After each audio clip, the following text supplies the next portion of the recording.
मेरा नाम Imran Shafiq, M Com MBA basic से क्वालिफाइड। आज हम अकाउंटिंग का थर्ड लेक्चर पढ़ेंगे जो स्टार्टिंग से है। ये मैं पहले बता चुका हूँ पिछले लेक्चर में कि ये उन लोगों के लिए जिनको अकाउंटिंग बेसिक से नहीं आती। पहले लेक्चर में इंट्रोडक्शन चीज़ें डिस्कस की थी, सेकंड लेक्चर में हमने rules of debit and credit को डिस्कस किया था, और आज हमारा थर्ड लेक्चर होगा जिसमें हम अकाउंटिंग की पहली बुक ऑफ अकाउंट बनाएंगे, और उस पहली बुक ऑफ अकाउंट का नाम है जर्नल। आज का हमारा टॉपिक होगा वो है जर्नल। अच्छा बेटे, सबसे पहले सवाल ये कि जर्नल कहते हैं किसे? बेसिकली जो लफ्ज़ जर्नल है ये फ्रांसीसी जुबान के लफ्ज़ से निकाला गया। फ्रेंच लैंग्वेज का एक वर्ड है जर, JOUR जर, उससे ये निकाला गया। फ्रांसीसी जुबान में इस जर का मतलब होता है डे, तो इसी जर को इन्हांस करके जर्नल बनाया गया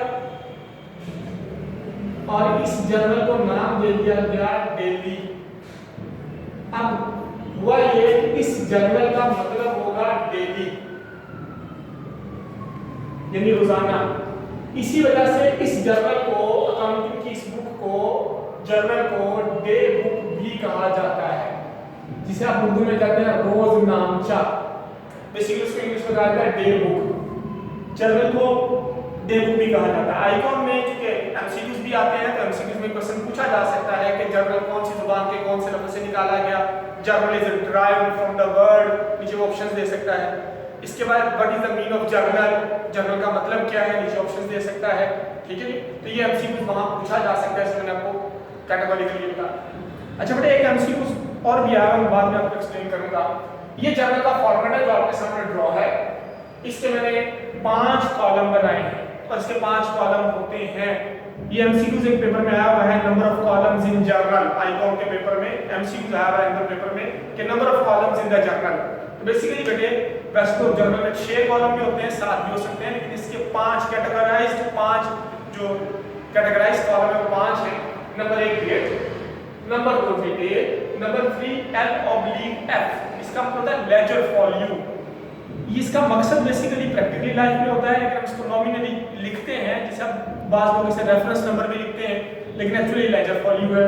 फिर debit in term of rupees, क्योंकि हम पाकिस्तान में अकाउंटिंग रिकॉर्ड्स बना रहे हैं तो यहाँ करेंसी रुपीस में है। अगर क्वेश्चन में डॉलर आया तो करेंसी आप यहाँ चेंज करेंगे, और क्रेडिट का कॉलम आपका बनता है। ये 5 कॉलम पर कंसिस्ट करता है जर्नल का फॉर्मेट। और बेटे, जब आपने फॉर्मेट बनाना है बड़े तरीके से बनाना है, क्योंकि डेट में कम मटेरियल लिखना होता है, इसलिए आपने कॉलम छोटा बनाना है। डिटेल का कॉलम आपने बड़ा बनाना है, क्योंकि यहाँ पर मटेरियल ज्यादा लिखना होता है। और इस तरह लेजर फॉर्म में चूंकि मटेरियल लिखना ही नहीं होता, इसका कॉलम मजीद कम होगा। फिर डेबिट का कॉलम है और क्रेडिट का कॉलम। अच्छा बेटा, आज हम ये देखेंगे कि जर्नल में ट्रांजैक्शंस को रिकॉर्ड कैसे करते हैं। ट्रांजैक्शंस क्या है, ये पिछले लेक्चर में हम पढ़ चुके हैं। और बेटे, हम लोग चूंकि डबल एंट्री सिस्टम को फॉलो करते हैं, तो डबल एंट्री सिस्टम कहती है कि हर ट्रांजैक्शन के 2 इंपैक्ट होते हैं, उसमें से एक ने डेबिट होना होता है, एक ने क्रेडिट होना होता है। तो उसी डबल एंट्री सिस्टम के मुताबिक हमने सारी रिकॉर्डिंग करनी होती है बुक्स ऑफ अकाउंट्स में। Rules of debit and credit में पिछले लेक्चर में पढ़ चुके, उसके मुताबिक हम सारी चीजें चलाएंगे और उसके मुताबिक हम देखेंगे कि जर्नल में ट्रांजैक्शंस को कैसे रिकॉर्ड करना है। फॉर एग्जांपल, किसी भी बिजनेस में जो सबसे पहली ट्रांजैक्शन होती है वो ये होती है कि आप कारोबार शुरू करते हैं। तो पहला point, started business with cash rupees. Let's suppose मैंने फर्स्ट किया 1 लाख रुपीस के, हमने 1 लाख रुपए से कारोबार शुरू किया। तो बेटे, जब भी ट्रांजैक्शन आएगी तो ट्रांजैक्शन के 2 इंपैक्ट आपने ढूंढने हैं। उस ट्रांजैक्शन में 2 इंपैक्ट होंगे, तो आपने सबसे पहला काम करना है कि वो इंपैक्ट ढूंढने हैं। स्टार्टिंग में आपको मुश्किल होगी, लेकिन with the pass of time जब आप प्रैक्टिस में आएंगे तो फिर ये चीजें बनाने की जरूरत नहीं पड़ेगी। आप ऑटोमेटिकली अपने ज़हन में 2 इंपैक्ट उसके ढूंढेंगे, फिर rules of debit and credit के मुताबिक उसे डेबिट क्रेडिट कर लेंगे। ये रफ वर्क है जो मैं समझाने के लिए सिर्फ कर रहा हूँ कि डेबिट क्रेडिट का क्या इफेक्ट होता है, रूल्स का क्या इफेक्ट होता है, और ट्रांजैक्शंस किस तरीके से हम नॉमिनेट करते हैं। उसमें 2 इम्पैक्ट होंगे। नंबर 1, अब स्टार्टेड बिजनेस विद कैश, आपने कैश से कारोबार शुरू किया, तो एक इम्पैक्ट वो जिस चीज से आप कारोबार शुरू कर रहे हैं, कैश से कर रहे हैं, तो पहला इम्पैक्ट आपका कैश हो गया। और बेटे, दूसरा इम्पैक्ट क्या होगा, मैंने आपको स्टार्टिंग में बिल्कुल जब हमने अकाउंटिंग स्टार्ट की थी, वहां अकाउंटिंग टर्मिनोलॉजीज पढ़ाई थी, तो वहां पर एक हमने जिक्र किया था कैपिटल का। तो हमने कहा था the amount of goods invested bye the owner in the business is called capital. कारोबार का मालिक कारोबार में जो भी पैसे लगाएगा उसे कैपिटल बोलेंगे। तो बेटे, जब भी कारोबार शुरू किया जाएगा तो एक इम्पैक्ट वो जिससे कारोबार शुरू करना है, और दूसरा इम्पैक्ट हमेशा कैपिटल ही आना है, क्योंकि कारोबार में पैसे इन्वेस्ट हो रहे हैं। और खाली कारोबार में पैसे इन्वेस्ट नहीं होते। मैं आगे जाके अगली ट्रांजैक्शन उसको डिटेल में डिस्कस करूंगा। फिलहाल यहाँ पर वो पैसे और दूसरा इम्पैक्ट आपका हो गया कैपिटल। अच्छा बेटे, हमने तीन टाइप्स, वैसे तो मैंने कहा था 2 टाइप्स होती हैं अकाउंट में, लेकिन 3 कैटेगराइज हमने rules of debit and credit के मुताबिक पढ़ी थी। Number 1 real account, number 2 personal account और नंबर 3 नॉमिनल अकाउंट। अब आपने डिसाइड करना है कि ये कैश और कैपिटल कौन से अकाउंट है। तो मैंने आपको लास्ट लेक्चर में भी बताया था, बेसिकली जो कैश है बेटे ये रियल अकाउंट है।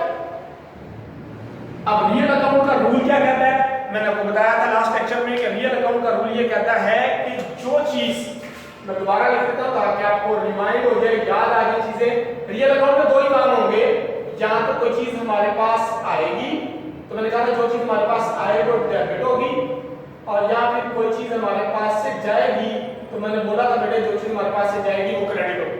What comes in debit but goes on credit, जो चीज है डेबिट, जो चीज है क्रेडिट। लेकिन याद रखना है ये रूल सिर्फ रियल अकाउंट के लिए है, पर्सनल अकाउंट नॉमिनल अकाउंट के लिए हर जगह रूल नहीं लगेगा, सिर्फ रियल अकाउंट के लिए रूल लगेगा।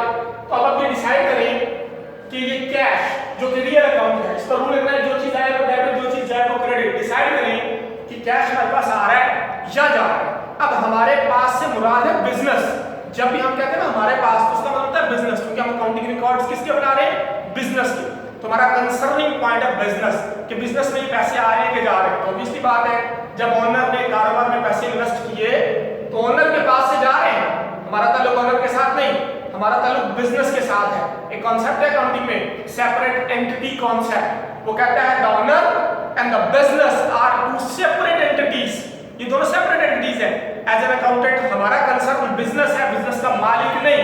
तो लिहाजा कारोबार के मालिक से पैसे जा रहे हैं, हमारा कंसर्न वो नहीं, हमारा कंसर्न कारोबार है, लेकिन कारोबार में वो पैसे आ रहे हैं। तो चूंकि कारोबार में पैसे आ रहे हैं, तो बेटे जो चीज कारोबार में आती है हम ये डिसाइड कर चुके हैं rules of debit and credit में, वो डेबिट मींस कैश में डेबिट होना है। अब 2 इम्पैक्ट है, एक डेबिट होना है, दूसरा क्रेडिट होना है। अगर कैश डेबिट है तो निश्चित बात है कैपिटल क्रेडिट, लेकिन क्यों वजह वो भी मैं आपको समझाता हूं। अब कैपिटल बेटे बेसिकली है पर्सनल अकाउंट, जो इसका ताल्लुक मालिक के साथ है। मैंने बोला था जिस जगह पर किसी शख्स का नाम आ जाए, किसी कारोबार का नाम आ जाए, तो वो पर्सनल अकाउंट है। अब कैपिटल नॉमिनेट करता है मालिक को, क्योंकि मालिक पर्सनल नेम आ गया इसलिए इसको बोलेंगे ये पर्सनल अकाउंट है। अब बिजनेस का मालिक, अब पर्सनल अकाउंट में हमने बेटे पढ़ा था, आपको याद करवा देता हूं, बस पिछले लेक्चर में पढ़ चुके हैं। Rules of debit and credit बहुत जरूरी है। हमने पढ़ा था कि जो रिसीवर होता है, वसूल करने वाला, वो डेबिट होता है, और जो गिवर होता है, देने वाला, वो क्रेडिट होता है। अब डिसाइड आपने ये करना है कि जो मालिक है वो रिसीवर है या गिवर है। जाहिर बात है बिजनेस में पैसे लगा रहा है, तो जब वो पैसे दे रहा है बिजनेस को, तो मींस वो गिवर है, देने वाला है। तो रूल्स पर्सनल अकाउंट का ये कहता है कि जो गिवर होता है वो हमेशा क्रेडिट होता है, तो लिहाजा कैपिटल आपका क्रेडिट होता है। तो ये 2 इम्पैक्ट पहले ट्रांजैक्शन में से हमने निकाले, फिर हमने डिसाइड किया कौन से अकाउंट है, फिर रूल्स डिसाइड किया, हमने डिसाइड कर लिया कि कैश डेबिट होगा और कैपिटल अकाउंट क्रेडिट होगा। अब बेटे इसे जनरल में रिकॉर्ड कैसे करना है वो देखिए प्लीज। आपने देखना है कि जो ट्रांजैक्शन आपने सिलेक्ट की उसमें से डेबिट कौन सा है, पहले आपने डेबिट वाला देखना है। तो जो डेबिट वाला अकाउंट होगा, कैश अकाउंट, उसको आपने बिल्कुल इस लाइन के साथ लिखना है। पहले हमेशा डेबिट लिखना है, क्रेडिट वाला पहले नहीं लिखना, पहले हमेशा डेबिट वाला लिखा जाएगा। कैश डेबिट है तो बिल्कुल इस लाइन के साथ कैश और उसके साथ अकाउंट का होगा, और जो क्रेडिट होगा उसको नीचे वाली लाइन पे थोड़ी सी जगह छोड़ने के बाद स्पेस देनी है आपने, इस लाइन के साथ नहीं लिख देना। अगर लिख देंगे तो फिर डेबिट और क्रेडिट में डिफरेंस नहीं रहेगा। थोड़ी सी स्पेस देने के बाद आपने लिखना है क्रेडिट वाला अकाउंट जो कि कैपिटल है, वो लिख के उसके सामने अकाउंट लिख देंगे। अच्छा बात हुआ इस क्रेडिट वाली चीज के साथ हम टू का वर्ड यूज करते हैं। अब कर लें फिर भी कोई मसला नहीं, ना करें फिर भी कोई मसला नहीं, कर सकते हैं नहीं कर सकते। अब बेटे इसमें कैश डेबिट है तो कैश अकाउंट के बिल्कुल सामने डेबिट के कॉलम में इसकी अमाउंट 1 लाख रुपीस, और कैपिटल क्रेडिट है तो उसके सामने बिल्कुल क्रेडिट के कॉलम में 1 लाख रुपीस। जितनी अमाउंट से याद रखें डेबिट होगा उतनी ही अमाउंट से क्रेडिट होगा। डबल एंट्री सिस्टम का प्रिंसिपल ये है, ठीक है जी। एक ट्रांजैक्शन में जो चीज डेबिट होगी, जितनी अमाउंट से डेबिट होगी उतनी ही अमाउंट से उसमें क्रेडिट भी होना है। लिहाजा कैश डेबिट 1 लाख रुपीस से और capital account credit 1 lakh rupees. अब मैंने नीचे इस ट्रांजैक्शन के नीचे थोड़ी सी समरी लिखी है, वो जो आपकी ट्रांजैक्शन थी स्टार्टेड बिजनेस विद कैश, मैंने उसको यहाँ लिख दिया started business with cash, amount नहीं लिखूंगा बस, और इसके बाद मैंने ब्रैकेट्स लगाए और नीचे मैंने लाइन लगा। अब बेटे याद रखिएगा ये जो नीचे लिखा जाता है इसको बोलते हैं नरेशन। ये भी एक टर्म है, वो देख लें, मैं इसको समझा सिखा देता हूं नरेशन। नरेशन किसे कहते हैं बेटे? A short explanation written under each journal entry is called narration. हर जर्नल एंट्री के नीचे जो शॉर्ट एक्सप्लेनेशन लिखी जाती है, लाजमी लिखी जाती है, इस शॉर्ट एक्सप्लेनेशन को नरेशन कहते हैं। और इसके नीचे आपने लाइन लगा देनी है। अब आसपास स्टूडेंट क्या करते हैं? लाइन पूरी लगा देते हैं इस तरह, ऐसे नहीं करना बेटा, ये गलत है। ये लाइन सिर्फ एंट्री को डिस्कनेक्ट कर दिए दूसरी एंट्री से, अमाउंट डिस्कनेक्ट नहीं होगी। अकाउंटिंग में लाइन का एक स्पेसिफिक पर्पस होता है, इसलिए लाइन सिर्फ इस वाले कॉलम के नीचे आएगी डिटेल में, और कहीं भी आपने लाइन को यूज नहीं करना, ये आपने बड़ा क्रिटिकली ध्यान में रखना है। और ये डेट का कॉलम है, जो ट्रांजैक्शन की डेट होगी आप यहाँ लिख देंगे। तो यहाँ मैं फर्जी अमाउंट ले रहा हूँ, तो मैंने फर्जी डेट लिख दी 2010 ईयर्स और 1 जनवरी। ये आपकी पहली ट्रांजैक्शन जर्नल में एंटर हो गई। इस तरीके से आपने ट्रांजैक्शंस को जर्नल में रिकॉर्ड करना होता है। अच्छा बेटा, यहाँ एक और टर्म यूज की जाती है, लोगों, ये आपको साथ में बताता चला गया, उससे बोलते हैं जर्नलाइजिंग। जर्नलाइजिंग किसे कहते हैं बेटे? The process of recording the transaction in the journal is called journalising. ऐसा अमल जिस अमल के तहत ट्रांजैक्शन को जर्नल में रिकॉर्ड किया जाता है। देखिए ट्रांजैक्शन दी थी, हमने उसके दो इम्पैक्ट निकाले, rules of debit and credit की इंप्लीमेंटेशन की, डिसाइड किया डेबिट क्या होगा क्रेडिट क्या होगा, फिर उसको हमने यहाँ जर्नल में रिकॉर्ड किया। तो ये जो सारा प्रोसेस हमने किया है, इस प्रोसेस को कहते हैं journalising. The process of recording the transaction in the journal is called journalising.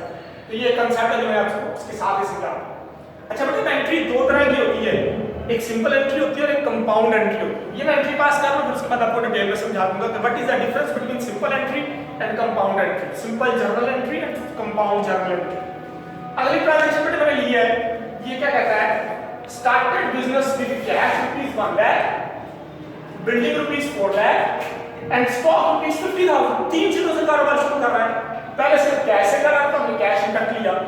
अब यहाँ तीन चीजों से कारोबार शुरू कर रहा है, बिल्डिंग भी बिजनेस में इन्वेस्ट कर रहा है, स्टॉक भी उसका पड़ा हुआ बिजनेस में इन्वेस्ट कर रहा है, और कुछ कैश उसने बिजनेस में इन्वेस्ट कर रहा है। तो तीन चीजों से कारोबार शुरू कर रहा है। तीनों इम्पैक्ट निकाल रहे हैं, कैश, बिल्डिंग, स्टॉक। एक इम्पैक्ट ये होगा, ये एक इम्पैक्ट बनेगा। तीन चीजों से कारोबार शुरू कर रहा है, ये एक इम्पैक्ट। और जब भी कारोबार शुरू करें, मैंने आपको पहले बताया था, उसे कैपिटल बोलते हैं, चाहे वो कैश से करे, चाहे वो जिससे मर्जी करे। अमाउंट और goods invested bye the owner in the business is called capital. कारोबार का मालिक कारोबार में चाहे पैसे लगाए, चाहे गुड्स इन्वेस्ट करे, उसे कैपिटल बोलते हैं। तो दूसरा फैक्टर आपका बेटे होगा कैपिटल। अगेन आपने rules of debit and credit की इंप्लीमेंटेशन करनी है। तो बेटे अगेन कैश, बिल्डिंग, स्टॉक, ये तीनों रियल अकाउंट। रियल अकाउंट क्या होते हैं? जिनकी फिजिकल एग्जिस्टेंस होती है। ये लास्ट लेक्चर में बता चुका, मैंने बताया था कैश, बिल्डिंग, स्टॉक आपका रियल अकाउंट होगा। और कैपिटल ऑब्वियसली बात है, मैंने ऊपर बताया कि आपका पर्सनल अकाउंट। रियल अकाउंट वही rule comes in debit, goes out credit, जो चीज हमारे पास आएगी डेबिट, जो चीज जाएगी क्रेडिट। और हमारे से बड़ा बिजनेस, तो जब मालिक ने कारोबार में कैश लगाया, बिल्डिंग इन्वेस्ट की, स्टॉक इन्वेस्ट किया, ये सारी चीजें जो बिजनेस में आ रही हैं, तो हमने भी कहा जो चीज हमारे पास आएगी वो डेबिट होगी, तो ये डेबिट हो जाएगी सारी चीजें। और कैपिटल जो पर्सनल अकाउंट है, पर्सनल अकाउंट का रूल ये कहता है कि जो गिवर होता है वो हमेशा क्रेडिट होता है। तो चूंकि ये गेम गिवर है, ये बिजनेस को कैश दे रहा है, ये बिजनेस को बिल्डिंग दे रहा है, ये बिजनेस को स्टॉक दे रहा है, देने वाला है, और गिवर हमेशा क्रेडिट होता है, दैट्स व्हाई कैपिटल आपका क्रेडिट होता है। अब इसको वहां कैसे रिकॉर्ड करेंगे जर्नल में देखिए। ये तीनों अकाउंट डेबिट है, कैश भी डेबिट है, बिल्डिंग भी डेबिट है, स्टॉक भी डेबिट है। तो इन तीनों को मेरे बिल्कुल इस लाइन में आप लिखेंगे कैश अकाउंट, इसके साथ अकाउंट का वर्ड यूज करें, क्योंकि ये भी डेबिट है तो बिल्कुल इसके नीचे आप तीनों डेबिट है, इसके बिल्कुल स्ट्रेट। बिल्डिंग अकाउंट, स्टॉक भी डेबिट है तो स्टॉक भी बिल्कुल इसके नीचे, कोई स्पेस नहीं मैंने दिया क्योंकि तीनों डेबिट थे। यहां स्पेस इसलिए था क्योंकि कैपिटल क्रेडिट था। अब चूंकि तीनों डेबिट है तो मैंने कोई स्पेस नहीं दिया, तीनों स्ट्रेट अवे डेबिट, पता चल गया डेबिट है। अब कैपिटल क्रेडिट है, अब आपको स्पेस देना है, स्पेस देके आप लिखेंगे कैपिटल अकाउंट, और यहां नरेशन आप देंगे started business with cash, building and stock. तीन चीजों से आपने कारोबार शुरू किया, ब्रैकेट क्लोज करें और इसके नीचे आप लाइन लगा दें। अब कैश डेबिट है, 1 लाख रुपए से आपने इन्वेस्टमेंट किया, तो कैश के बिल्कुल सामने डेबिट के कॉलम में 100,000 अमाउंट है आपके पास ये 4 लाख, तो बिल्डिंग डेबिट है इसके सामने, डेबिट के कॉलम में 4 लाख। स्टॉक भी डेबिट है 50,000 से, तो उसके सामने स्टॉक 50,000। अब कैपिटल कितने से क्रेडिट होगा? मैंने पहले बताया जितने अमाउंट से डेबिट होगा उतनी अमाउंट से क्रेडिट होना है। अब देखिए कैश डेबिट 1 लाख से, बिल्डिंग डेबिट 4 लाख से, स्टॉक डेबिट 50,000 से। कैश उसने बिजनेस में इन्वेस्ट किया, ये भी कैपिटल। बिल्डिंग उसने कारखाने में इन्वेस्ट की, ये भी कैपिटल। स्टॉक इन्वेस्ट किया, ये भी कैपिटल। तो तीनों की अमाउंट को जमा करें, 4 लाख प्लस 1 लाख 5 लाख और प्लस 50,000, तो कैपिटल अकाउंट आपका क्रेडिट हो जाएगा टोटल 5,50,000 से। जितनी अमाउंट से डेबिट है उतनी अमाउंट से क्रेडिट है। ये आपकी ट्रांजैक्शन रिकॉर्ड होगी सेकंड वन। अब बेटा मैं यहाँ आपको डिफरेंस बता रहा हूँ सिंपल एंट्री और कंपाउंड एंट्री। मैंने बोला अभी कि दो तरह की एंट्री होती है, एक सिंपल एंट्री और एक कंपाउंड एंट्री। अब सिंपल एंट्री और कंपाउंड एंट्री में डिफरेंस क्या है तो आपको यहाँ समझा देता हूँ। सिंपल एंट्री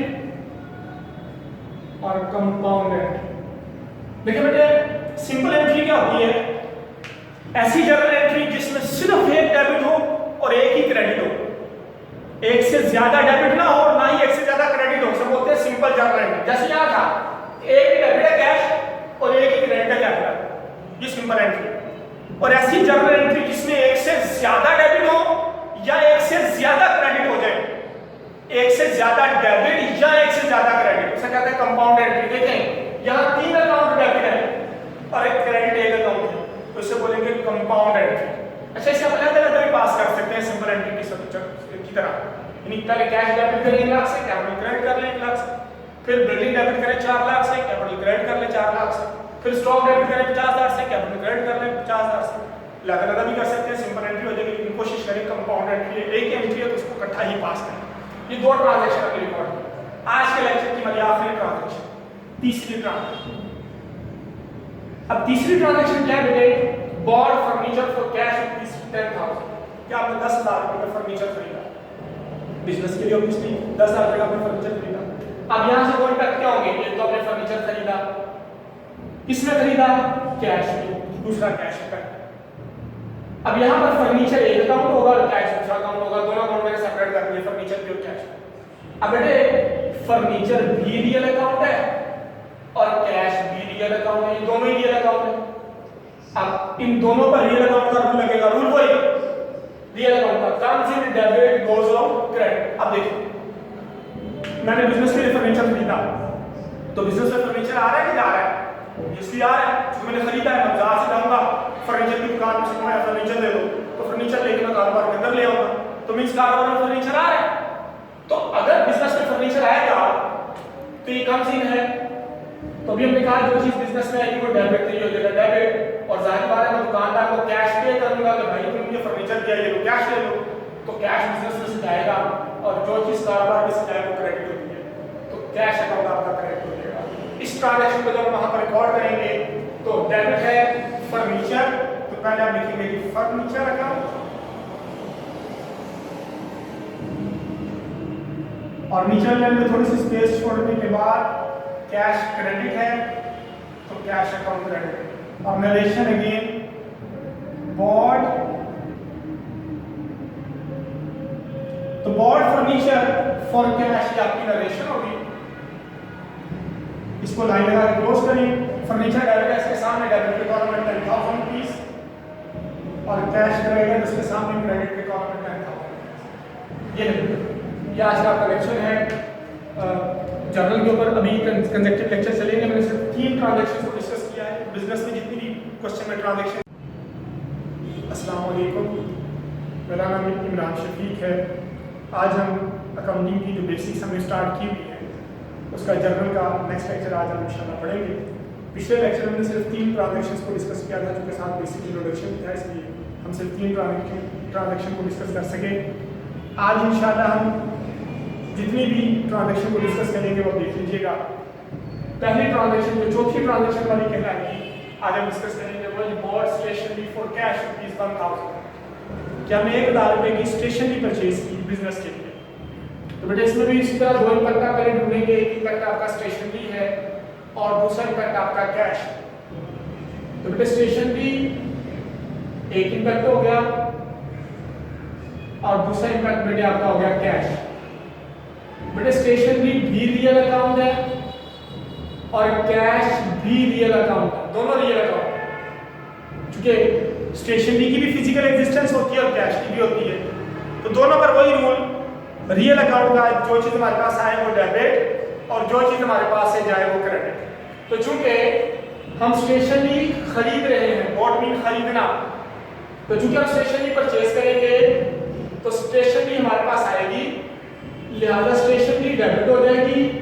और जब हम स्टेशनरी खरीदेंगे तो डेफिनेटली बात है कैश की हम पेमेंट करेंगे, तो कैश हमारे पास से चूंकि आउटफ्लो होगा, जाएगा बिजनेस में से, इसलिए कैश आपका क्रेडिट होगा। तो एंट्री का हम रिकॉर्ड करेंगे, क्योंकि स्टेशनरी डेबिट है, पहले आप स्टेशनरी को रिकॉर्ड करेंगे, स्टेशनरी अकाउंट, कैश क्रेडिट है तो नीचे लाइन को थोड़ी सी जगह छोड़ने के बाद कैश अकाउंट, अमाउंट स्टेशनरी की 1000 और कैश की 1000 रिकॉर्ड हो जाएगी। नीचे narration bought stationery for cash और नीचे आप लाइन लगा या एंट्री इसी तरीके से जर्नल में रिकॉर्ड करते रहेंगे ताकि आपका जर्नल प्रॉपर कंप्लीट हो जाए। उसके नेक्स्ट ट्रांजैक्शन में बेटे 5वीं बॉट गुड्स और मर्चेंडाइज। अच्छा, इस पर आपको बड़ा फोकस करना है, बड़ा इंपॉर्टेंट पॉइंट है पेपर पॉइंट ऑफ व्यू से भी। दो बातों की डिस्कशन हो सकती है, या तो गुड्स का वर्ड यूज कर सकता है या मर्चेंडाइज का वर्ड यूज कर सकता है। ये बेसिक लेक्चर में मैंने आपको बताया था गुड्स और मर्चेंडाइज किसे कहते हैं। हम जिस चीज का कारोबार करते हैं, anything with in the business for selling purpose is called goods. जैसे मैंने एग्जांपल दिया, मेडिकल स्टोर पर जाए, वहां मेडिसिन पड़ी हैं, वो किस लिए हैं? बेचने के लिए, तो वो गुड्स कहलाएंगे। तो बेटा जिस चीज का हम कारोबार करेंगे उसे गुड्स बोलते हैं। तो जब गुड्स खरीदने की बात करता है तो मैंने आपको बताया था उसे बोलते हैं परचेजेस, उसके लिए वर्ड यूज होता है परचेजेस। तो जब भी वो गुड्स बॉट करने की बात करें या मर्चेंडाइज खरीदने की बात करें तो एक इंपैक्ट आपका होगा परचेजेस, क्योंकि bought goods is called purchases, तो यहां पर परचेजेस यूज होगा। उसके किसने खरीदी? कैश में परचेज की, तो दूसरा इंपैक्ट आपका बेटा हो जाएगा कैश। अच्छा बेटा इसके लिए वर्ड यूज कर सकते हैं, ये भी बॉट गुड्स फॉर कैश भी कहता है, बास सवाल में लिखता है कैश परचेजेस, इसका मतलब भी वही है, bought goods for cash. Cash purchases नहीं, कैश में गुड्स खरीदी है, तो एक इंपैक्ट परचेजेस, दूसरा कैश, सेम इंपैक्ट होगा। अच्छा बेटा परचेजेस भी आपका रियल अकाउंट है और कैश भी आपका रियल अकाउंट है, दोनों रियल, ये भी रियल अकाउंट और ये भी रियल अकाउंट। क्योंकि गुड्स खरीदी हैं तो चीजें हमारे पास आ रही हैं, तो रियल अकाउंट का रूल वही, जो चीज हमारे पास आए वो डेबिट और जो चीज हमारे पास से जाए वो क्रेडिट। मींस परचेज आपकी डेबिट हो जाएगी और कैश आपका क्रेडिट हो जाएगा। जब हम इसको रिकॉर्ड करेंगे जर्नल में तो डेबिट में परचेजेस, पहले डेबिट की अमाउंट लिखेंगे, परचेज अमाउंट, फिर क्रेडिट में कैश और उसकी अमाउंट, या आपकी ट्रांजैक्शन जर्नल में रिकॉर्ड। नेक्स्ट थर्ड ट्रांजैक्शन में सोल्ड गुड्स फॉर कैश, आपने कैश में गुड्स बेची, फिर अगेन गुड्स या मर्चेंडाइज का वर्ड यूज हो गया। तो गुड्स खरीदे तो उसे परचेजेस कहते हैं, और जब गुड्स बेचने की बात है बेटे तो उसे सेल्स कहते हैं। सोल्ड गुड्स सेल्स, जब भी चीजें बेचने की बात करेगा तो सेल्स, क्योंकि हम पढ़ चुके हैं पिछले लेक्चर में कि गुड्स खरीदे तो परचेजेस और गुड्स बेचे तो उसे सेल्स कहते हैं। Sold goods is called sales, तो इसलिए चूंकि सोल्ड गुड्स का वर्ड में यूज कर रहा है तो सेल्स, किसे बेच रहा है? कैश में, तो दूसरा इंपैक्ट बेटे आपका हो गया कैश। अच्छा बेटे सेल्स भी आपका रियल अकाउंट और कैश भी आपका रियल अकाउंट। रियल अकाउंट ये कोई बात, जो चीज आए डेबिट, जो चीज जाए वो क्रेडिट। तो चीजें बेचेंगे तो कैश हमारे पास आएगा, तो चूंकि कैश हमारे पास आएगा लिहाजा कैश आपका डेबिट हो जाएगा, और चीजें बेचेंगे तो चीजें हमारे पास से जाएंगी और सेल्स आपकी हो जाएगी क्रेडिट। वैसे बेटे एक बात ध्यान में रखिएगा, ये जो सेल्स है ना, सेल्स ये हमेशा क्रेडिट होती है, ये कभी डेबिट नहीं होती, हमेशा क्रेडिट होती, इसको आपने जेल में रखना है। ये रटा है वैसे कॉन्सेप्चुअल बात मैंने आपको बता दी, चूंकि हम चीजें बेचते हैं तो सेल्स कहते हैं। तो जब भी चीजें बेचेंगे चीजें हमारे पास से जाएंगी, तो चूंकि हर मरतबा बेचने पर चीजें हमारे पास से जाएंगी तो सेल्स हमेशा क्रेडिट होंगी, लिहाजा सेल्स में कभी डेबिट नहीं होगा। तो सेल्स क्रेडिट और कैश क्रेडिट। अब अगेन डेबिट है कैश, पहले हमने डेबिट वाली चीज देखनी है, लिखा मैंने पहले सेल्स है वो क्रेडिट हो रहा है, ये नहीं देखना पहले क्या लिखा है, देखना है डेबिट कौन सा है पहले। तो कैश डेबिट है तो पहले कैश अकाउंट और सेल्स क्रेडिट, पीछे में सेल्स अकाउंट, अमाउंट आपकी लिखा होगा यहां लिखा होगा। ये ट्रांजैक्शन नंबर 6 हो गई, ये 5 और ये 4। वैसे हमने यहाँ डेट लिखनी है जो भी आपको क्वेश्चन में डेट बताएगा। नेक्स्ट ट्रांजैक्शन पे bought goods from mister Aslam. Again वही बात, बॉट गुड्स का वर्ड यूज हो गया तो परचेजेस। अब यहां पर उसने नेम यूज कर दिया। बेटा जिस ट्रांजैक्शन में वो किसी कंपनी का किसी बिजनेस का नेम इस्तेमाल कर रहे हो, कैश का वर्ड यूज ना करे तो वो क्रेडिट ट्रांजैक्शन होती है। अगर वो यहां कहता bought goods from mister Aslam for cash तो फिर हम कैश इम्पैक्ट लेंगे, कैश इसने खरीदी। लेकिन यहां कैश का वर्ड यूज नहीं हुआ, मिस्टर असलम नेम आ गया। तो चूंकि नेम आ गया तो आप यहां पर उसका नाम लिख लेंगे मिस्टर असलम। ये दो इम्पैक्ट हो गए। अब परचेजेस में आपका रियल अकाउंट और चूंकि नेम ऑफ पर्सन आ गया तो मैंने कहा था जहां पर किसी शख्स का नाम आ जाए या किसी कंपनी का नाम आ जाए तो उसे बोलते हैं पर्सनल अकाउंट। तो मिस्टर असलम आपका देगा पर्सनल अकाउंट। रियल अकाउंट का रूल वही, जो चीज आए डेबिट, जो चीज आए वो क्रेडिट। क्योंकि चीजें हम खरीदेंगे तो जब चीजें खरीदेंगे तो चीजें हमारे पास आएंगी, लिहाजा ये डेबिट हो जाएगी। अब ये मिस्टर असलम पर्सनल अकाउंट है चुके तो ये गिवर, चीजें देने वाला।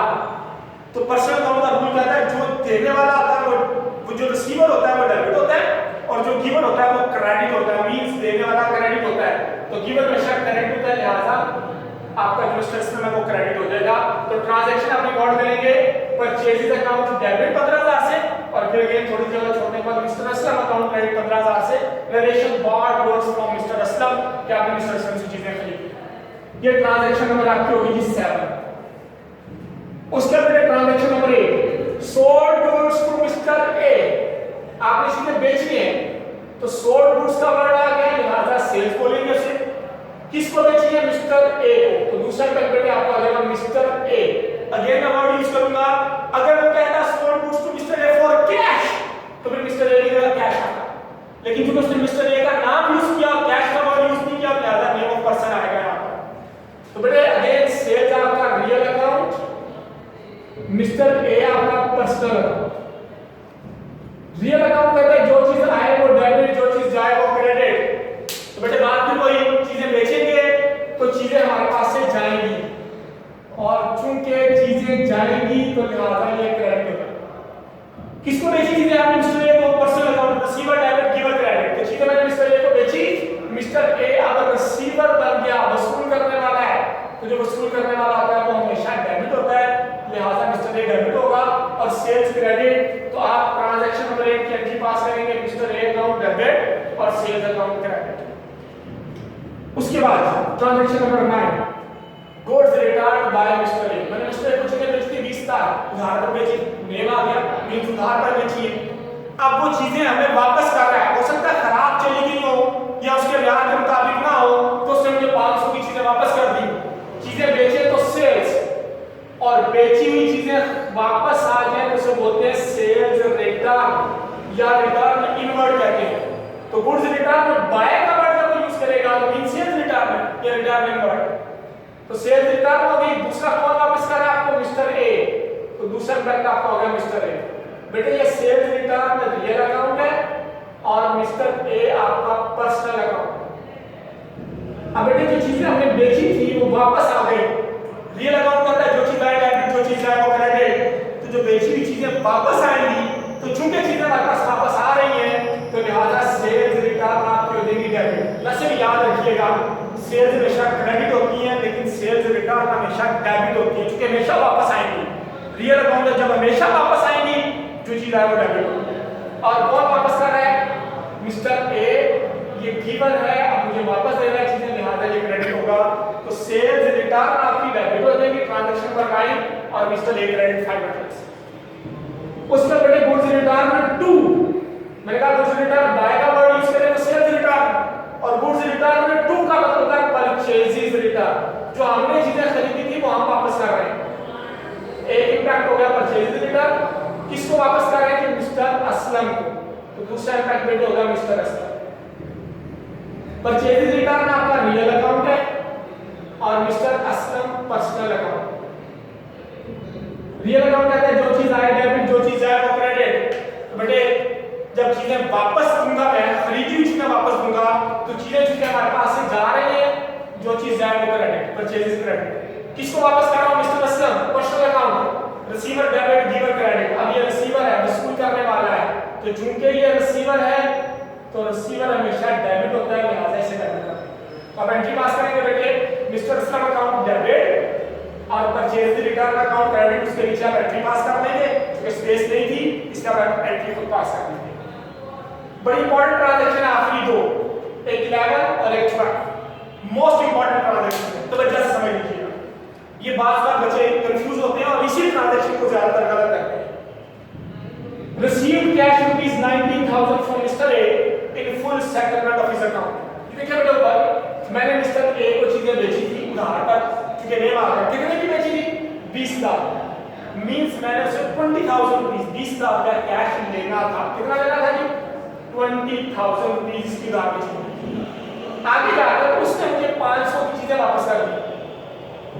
मींस इसमें से 500 रुपए की चीजें मुझे वापस आ गई थी। अब मैंने उससे पैसे ले लिए 19,500, 19,500। अब वो क्या कहेगा? कहता रिसीव्ड कैश 19,000, मतलब 19,000 का वसूल किया। लेना कितना था? 19,500। आपने कितना रिसीव किया? 19,000। मींस बाकी 500 आपने रिसीव नहीं किया। बाकी तो बात नहीं करता क्या? कहता from mister A in full settlement of his account. कहता आपने 19,000 लिया और उसका अकाउंट सेटल कर दिया। मींस ना आपने से कैश लेना है और ना ही कैश देना। उसका अकाउंट बिल्कुल बैलेंस है, कोई पैसे नहीं आपने से लेने। तो ये 500 ना जाएगा। तो अगर ऐसा हुआ है तो उसका मतलब है 500 रुपया आपने डिस्काउंट दे दिया है। ये 500 डिस्काउंट के चक्कर में चला गया। आपने सोचा ठीक है यार, आप 19,000 तो 500 रुपया आपको छोड़ देता हूं।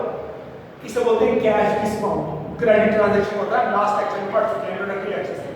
तो अब यहां ट्रांजैक्शन का रिकॉर्ड होगा बेटे, एक इम्पैक्ट होगा कैश, दूसरा होगा डिस्काउंट।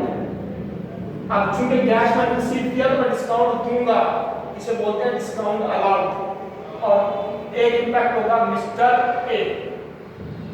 अब बेटे ये जो कैश है ये रियल अकाउंट है, discount nominal account. Nominal account कौन से होते हैं?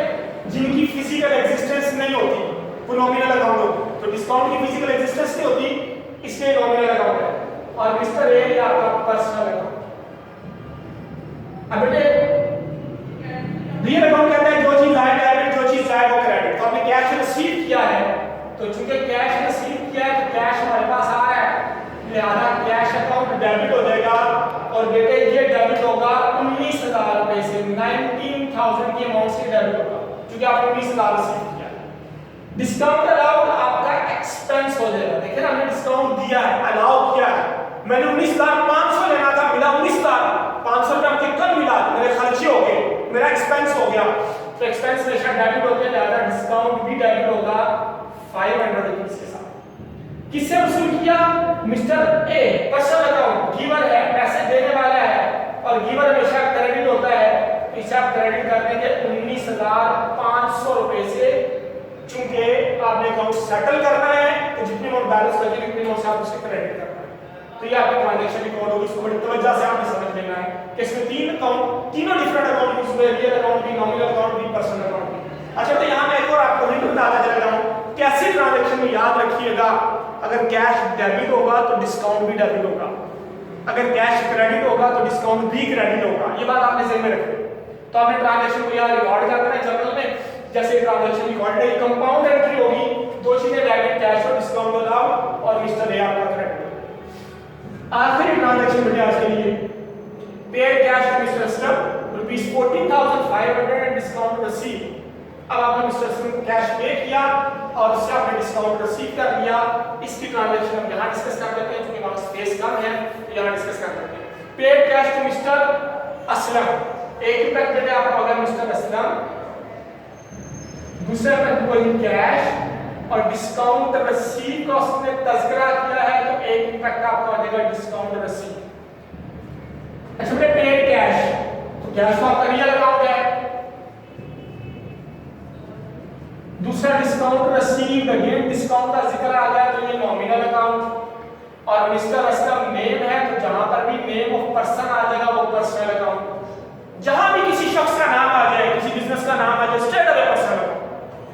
अच्छा बेटा देखिए, मैंने कैश पे दिया 14,500 रुपए, देखिए मैंने गुड्स खरीदी थी मिस्टर असलम से 15,000 रुपए, मीन्स मैंने उसको 15,000 रुपए देने, उसने मैंने उसको चीजें वापस की 100 रुपए, मीन्स अब मैंने उसको पे करना है 14,900, लेकिन मैं पे कर रहा हूं यहां पर 14,500, ये पे कर दिया कैश, बाकी 400 बचा, वो मैंने कह दिया डिस्काउंट रिसीव, ऐसे यहां लिखा हुआ डिस्काउंट रिसीव 400, तो इसका 400 बचा, तो ये रिसीवर है वसूल करने वाला है, ये डेबिट हो जाएगा 14,900 के साथ, जितनी अमाउंट बैलेंस में है। कैश रियल अकाउंट में पैसे हमारे पास से जा रहे हैं, जो चीज जाए वो क्रेडिट, कैश अकाउंट क्रेडिट हो जाएगा 14,500 से, और ये नॉमिनल अकाउंट है, डिस्काउंट हम रिसीव कर रहे हैं, वहां अलाउड किया था तो एक्सपेंस, अब रिसीव करेंगे, तो मैंने लेक्चर में लिखा भी था कि जब भी आप डिस्काउंट रिसीव करेंगे तो आपकी इनकम बन जाएगी, और इनकम हमेशा क्रेडिट होती है, लिहाजा 400 से डिस्काउंट भी क्रेडिट, देखें कैश क्रेडिट है तो डिस्काउंट भी क्रेडिट है, ये बात मैंने आपको पहले बताई थी, अगर कैश डेबिट होगा तो डिस्काउंट भी डेबिट होगा, कैश क्रेडिट होगा तो डिस्काउंट भी क्रेडिट होगा। इस ट्रांजैक्शन को आप ऐसे ही नीचे वहां रिकॉर्ड कर लेंगे, पहले आप डेबिट करेंगे मिस्टर असलम को 14,900 से, और फिर इन दोनों को क्रेडिट करेंगे अमाउंट से 14,500 से ये और 400 से लिमिटेड। आज हमारी 11 लेक्चर्स की 11 ट्रांजैक्शन का हमने रिकॉर्डिंग देख ली है। Thank you very much.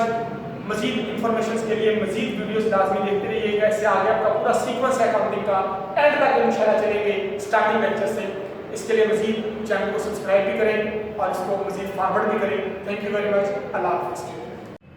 जी अस्सलाम वालेकुम, my name is Imran Shafiq. आज का जो लेक्चर है वो जर्नल की कंटिन्यूटी पर है। पिछले जितने भी लेक्चर हमने पढ़े उसमें हमने तकरीबन 13 ट्रांजैक्शन को डिस्कस कर लिया था। आज हमने ट्रांजैक्शन नंबर 14 से ऑनवर्ड इसको स्टार्ट करना है। ट्रांजैक्शन नंबर 14 बेटे आज मैंने लिखी है वो ये सोल्ड फर्नीचर फॉर कैश, कि हमने फर्नीचर को सेल किया है कैश में।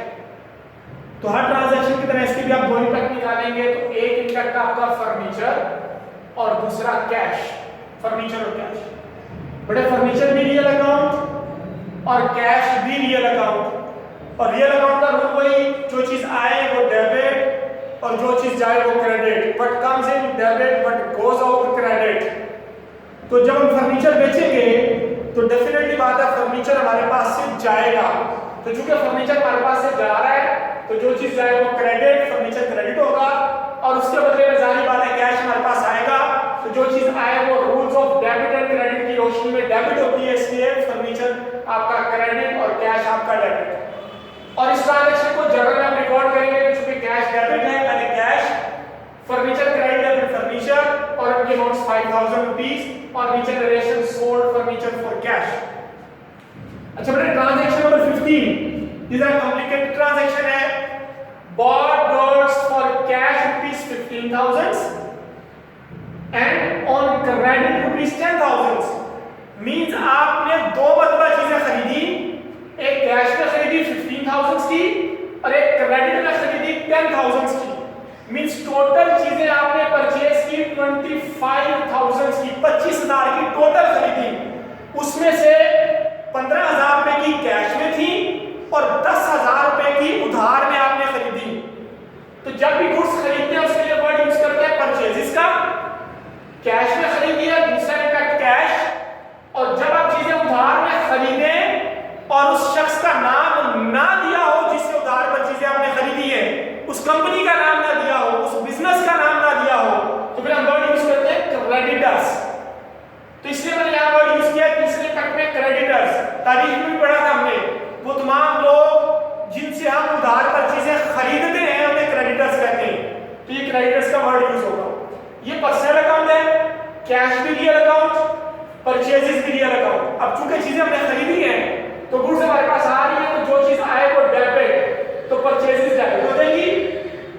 जब हम कैश पे करेंगे 15,000 तो कैश हमारे पास इसमें जाएगा, तो ये क्रेडिट।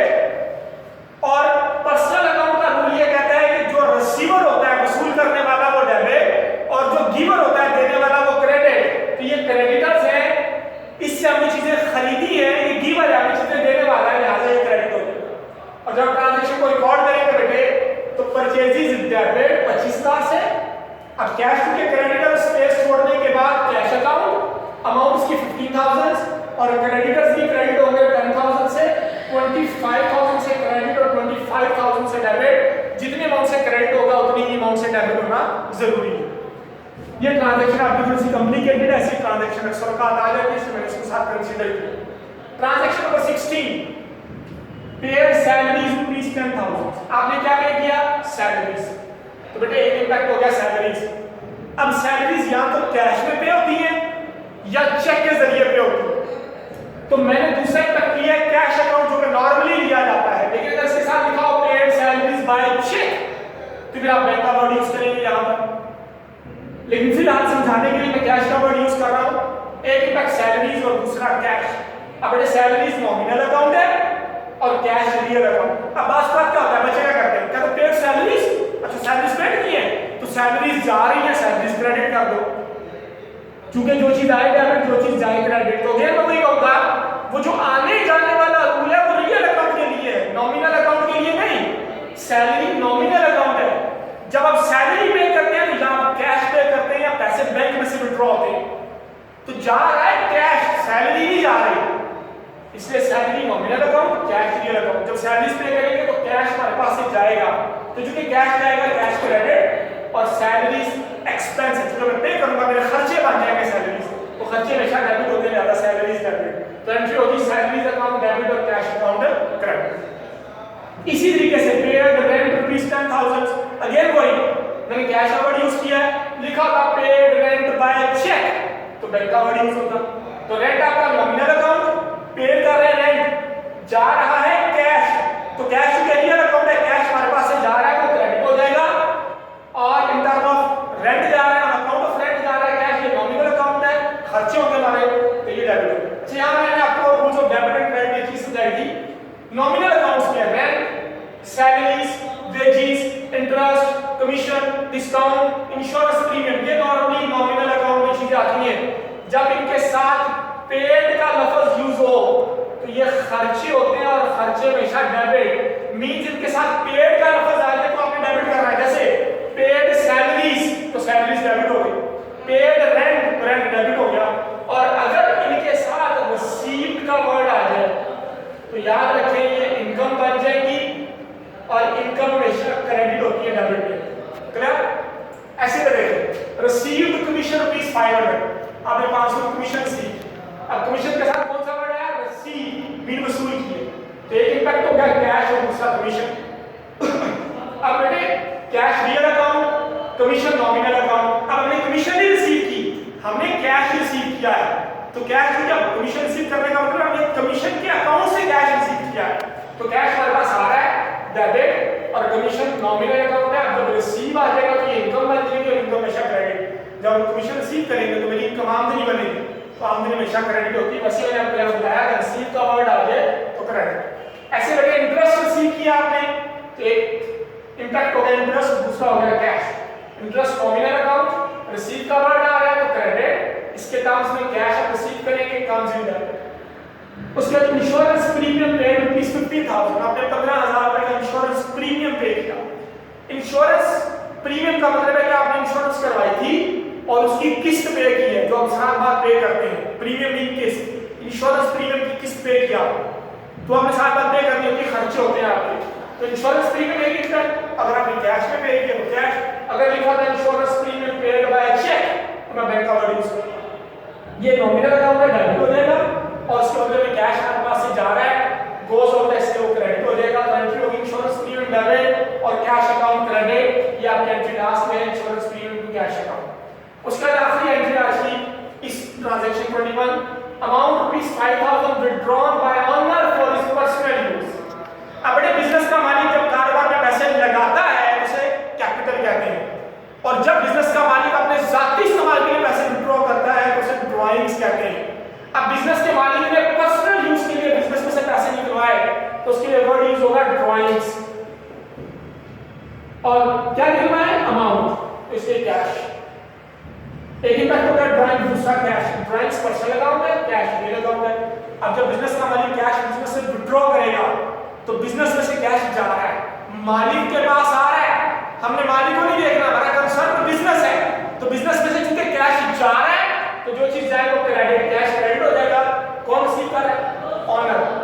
होता है रिसीवर है, वसूल करने वाला। तो रूल कहता है जो रिसीव करने वाला होता है वो हमेशा डेबिट होता है, इसलिए ड्राइंग्स डेबिट। तो एंट्री होगी ड्राइंग्स अकाउंट डेबिट और कैश अकाउंट क्रेडिट। ये ट्रांजैक्शन नंबर 21 है। इसके बाद आखिरी लेक्चर है जर्नल का, जो इंशाल्लाह नेक्स्ट वीडियो में देखेंगे।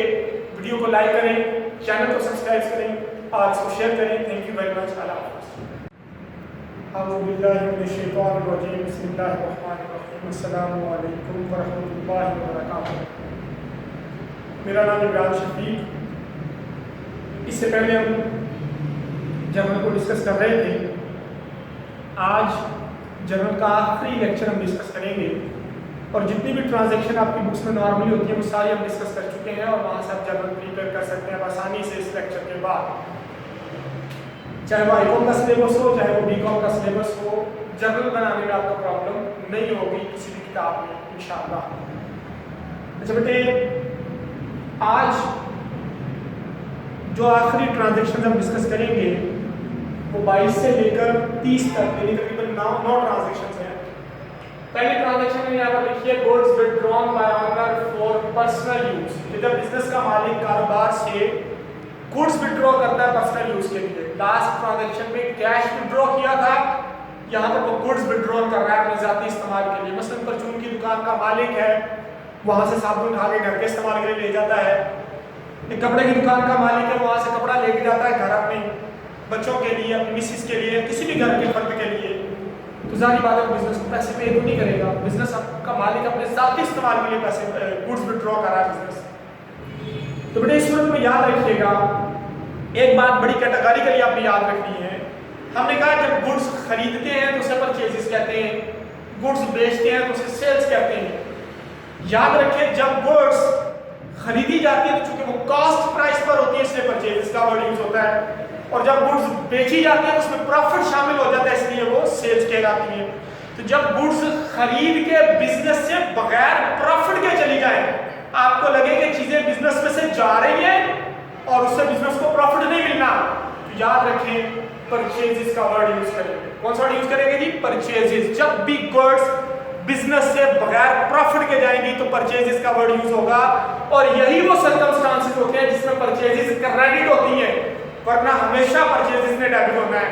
लेकिन अगर चीजें बिजनेस से बगैर प्रॉफिट के चली जाएं तो परचेजेस ने क्रेडिट होना है। कि हम rules of debit and credit में भी पढ़ चुके हैं। तो यहाँ पर बिजनेस का मालिक अपने जाती इस्तेमाल के लिए गुड्स विथड्रॉ कर रहा है, गुड्स, तो एक इंपैक्ट हो गया परचेजेस, क्योंकि चीजें बगैर प्रॉफिट के जा रही हैं, और चूंकि जाती इस्तेमाल है तो ड्राइंग्स। तो दो इंपैक्ट हो गए, ड्राइंग्स और एक परचेजेस। ड्राइंग्स आपका personal account, purchases real account. Personal account कहते हैं जो रिसीवर होता है डेबिट, यानी लेने वाला डेबिट, गिवर यानी देने वाला क्रेडिट। तो मालिक यहाँ रिसीव करने वाला है रिसीवर, तो डेबिट हो जाएगी ड्राइंग्स।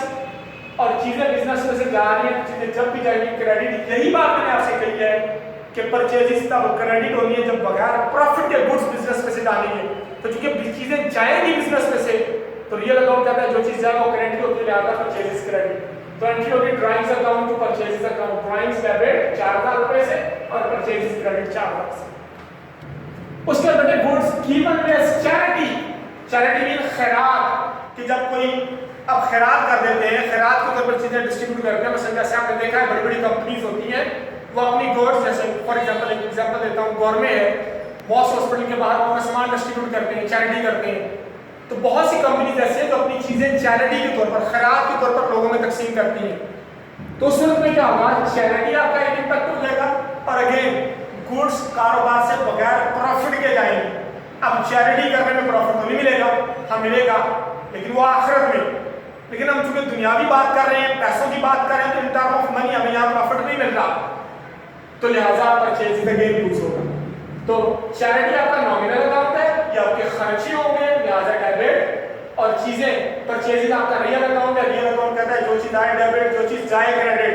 तो चूंकि चीजें बिजनेस में से जा रही हैं तो purchases credit. Next transaction, goods distributed as free sample. वास्तव में ऐसा होता है कि हम अपनी चीजें फ्री सैंपल के तौर पर डिस्ट्रीब्यूट करते हैं ताकि लोगों को हमारी चीज की क्वालिटी के बारे में पता चल जाए। जैसे मेजॉरिटी में फार्मास्यूटिकल कंपनीज होती हैं, वो अपनी मेडिसिन्स डॉक्टर्स को फ्री सैंपल के तौर पर देती है ताकि डॉक्टर उसे इस्तेमाल करें और उनकी क्वालिटी के बारे में पता हो, फिर वो मरीजों को रिकमेंड करें। ऐसे हम लोग टीचर हैं तो बहुत से पब्लिशर होते हैं वो हमें अपनी बुक्स रिकमेंड करते हैं, अपनी बुक्स सैंपल के तौर पर देते हैं ताकि हम पढ़ के आगे बच्चों को रिकमेंड करें। ऐसे ही मुख्तलिफ स्कूलों में, कॉलेजेस के अंदर, स्कूल्स के अंदर, कॉलेजेस के अंदर कंपनीज वाले अपनी चीज़ें फ्री सैंपल के तौर पर बच्चों में डिस्ट्रीब्यूट करते हैं ताकि बच्चों को इसकी आदत पड़े। तो फ्री सैंपल के तौर पर चीज़ें डिस्ट्रीब्यूट की जाती हैं। तो यहाँ पर फ्री सैंपल एक इम्पैक्ट और अगेन बुक्स डिस्ट्रीब्यूट की है तो चीज़ें बिजनेस से बगैर प्रॉफिट के जाएंगी। क्यों कि जब भी फ्री सैंपल के तौर पर चीज़ें देंगे वहाँ से पैसे नहीं लेंगे आप, वो फ्री में होती है, इसलिए तो फ्री सैंपल है।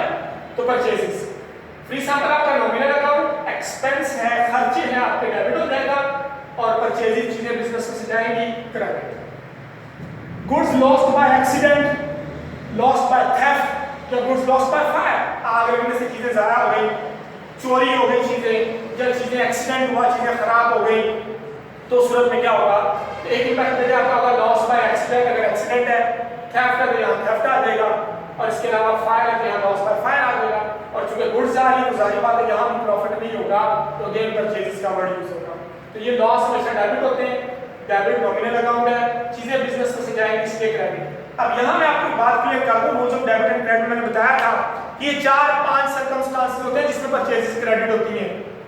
कौन कौन से? Goods withdrawn by the owner for his private use, purchases credit. Goods given as charity, purchases credit. Goods distributed as free sample, purchases credit. Goods lost by accident, fire, theft वगैरह वगैरह, purchases credit. इसके अलावा normally purchases credit होती है, हमेशा debit होती है। तो मैंने आपको वहां समझा दिया, यहाँ आपको प्रैक्टिकल इसकी इंप्लीमेंटेशन टेक्निकली आपको सारी चीजें बता दी। आगे बढ़े। Transaction number 26, deposited rupees 10,000 into bank, 10,000 आपने बैंक में जमा करा। सारी बात है, बैंक में पैसे जमा होते हैं और कोई चीज जमा नहीं होती तो कैश बैंक में जमा कराया। एक इम्पैक्ट हो गया बैंक और कैश जमा कराया, 10,000 में कैश है ना जी, तो कैश बैंक में जमा कराया। तो एक इम्पैक्ट हो गया बैंक और दूसरा हो गया कैश। बट बैंक आपका पर्सनल अकाउंट होता है, वैसे नॉर्मली लोग इसे रियल अकाउंट में भी लेते हैं। दोनों रूल्स में कोई फर्क नहीं पड़ेगा, आप जैसे मर्जी से ट्रीट कर लीजिएगा। तो पर्सनल अकाउंट में लिहाज से देख लें, कैश रियल अकाउंट है आपको पता है। अब रियल अकाउंट कहता है जो चीज आए डेबिट, जो चीज जाए वो क्रेडिट। तो मैंने कैश बैंक में जमा कराया है तो मेरे पास यानी बिजनेस से कैश जा रहा है, तो चूंकि कैश जा रहा है, जो चीज जाए वो क्रेडिट। कहाँ जा रहा है? बैंक में।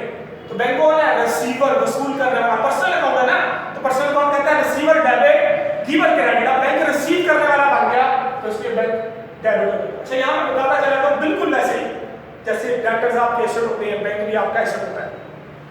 आपने डेटर की चीजें उधार पर बेची, उनसे पैसे लेने, यहाँ क्या पैसे बैंक में जमा है, सिक्योरिटी करवाए हुए, अमानतन करवाए हुए, डिपॉजिटेड है। आपने बैंक से पैसे वापस लेने, वो बैंक के नहीं हो गए, वो आपके, इसलिए वो आपका एसेट बनता है। दैट्स व्हाई बैंक डेबिट होगा इस केस में। बस रिसीवर है डेबिट होता है हमेशा, तो बैंक अकाउंट डेबिट और कैश क्रेडिट। फिर जी rupees 10,000 drawn from bank for office use, क्या बैंक से 10,000 का विड्रॉ कर लेते हैं अपने ऑफिस के यूज के लिए, या 1,000 का सॉरी आपने बैंक से विड्रॉ कर लिया अपने ऑफिस के यूज के लिए 1,000 रुपीस। तो अगेन वही कैश और बैंक। अब आपने बैंक से पैसे विड्रॉ किए, cash real account, bank personal account. अब जब कैश विड्रॉ किया तो कैश मेरे पास आ रहा है, तो रियल अकाउंट कहता है जो चीज आए वो डेबिट, अब कैश डेबिट हो जाएगा।